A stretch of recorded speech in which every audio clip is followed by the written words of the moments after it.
Hello everyone, welcome to this video. In this video, we shall be solving question number 21 from exercise 9.3. The question here says, find four numbers which form a geometric progression in which the third term is greater than the first term by 9, right? We need to find four numbers. So let us consider those numbers are A1, A2, A3 and A4. Correct, right? All of them, they form a GP. This is given to us, right? And moreover, what is given to us? We are given that third term, that is A3, is greater than the first term by 9. So A3 would be equal to A1 plus 9. This is the first expression that is given to us. Second thing that is given to us is that the second term is greater than the fourth term by 18. So that means A2 is equal to A4 plus 18. So we will make use of these two expressions and we will calculate the value of A1, A2, A3, A4. Now in order to do that, what we are required to do, we are required to calculate our first term and we are required to calculate the common ratio. If we know all the two quantities, then we are very comfortable calculating what is A1, what is A2, what is A3 and what is A4. Correct? So let's use the formula for the nth term here, which is A into R raised to power n minus 1. So using this formula here into this first given expression, A3 would be written as A1, which is the first term, into R square, right? So because this A3 was equal to A1 plus 9, so this A1 R square is also equal to A1 plus 9. So let's mark this much portion as equation number 1.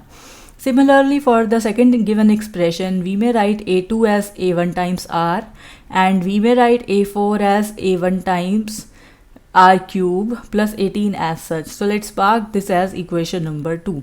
Now from this equation, what we are required to calculate, we are required to calculate the value of A1 as well as R. So what we can do in order to get the answer, we can divide the terms. We can take A1 common from these terms, right? So what we can do, we can shift this term here, we can shift this term here.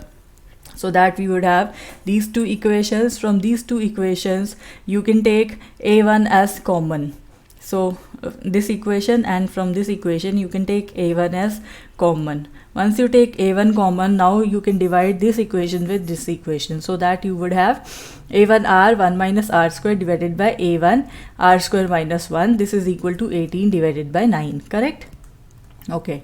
Now here you see A1 cancels, right? This term cancels with this term with a negative 1, right? So you are left with minus R is equal to 2, right? So therefore R comes out to be minus 2. Now we know the value of R.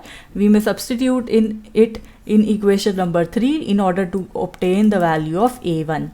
So when you substitute R is equal to minus 2 in equation 3, we have A1 minus 2 square minus 1 is equal to 9, correct?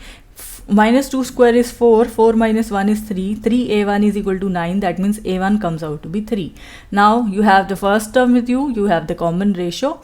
You can very easily compute all the first four terms of GP. The first term A1 is just 3, which is known to us.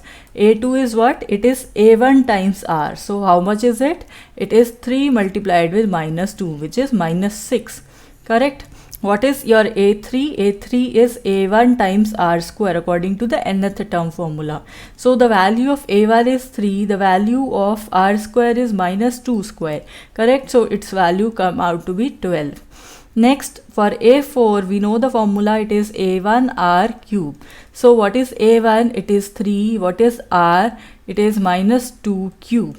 Correct? So it is 3 into 8, which is 24. So and actually it is minus 8 here and here minus 24. So the answer is minus 24. Hence we know all the terms of GP and this is what is required in the question. So I hope you understood this question well. Well, that is it for this video. Thank you for watching.